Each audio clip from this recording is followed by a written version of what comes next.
अस्सलामुअलैकुम, आप देख रहे हैं 1 बाय 1 न्यूज़ HD। छोटा थानेदार रिश्वत लेता हुआ एंटी करप्शन के हत्थे चढ़ गया। रिश्वत लेने की वीडियो 1 बाय 1 न्यूज़ HD ने मौसूल कर ली। महकमा एंटी करप्शन सरगोदा ने थाना ब्यूरो में रेड करके ASI को रंगे हाथों गिरफ्तार कर लिया। मुलजिम सुबहान अंजम ASI से 15,000 रुपये रिश्वत की रकम बरामद करके मुकदमा दर्ज कर लिया गया।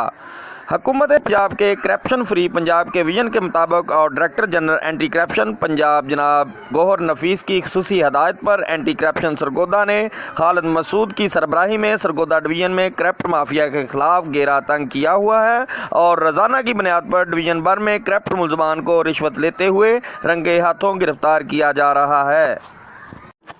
ऐसी मज़ीद वीडियो खबरें देखने के लिए हमारा चैनल 1 बाय 1 न्यूज़ HD को लाइक करें, सब्सक्राइब करें, शेयर करें ताकि हमारी हर आने वाली वीडियो आपको मौसूल हो सके।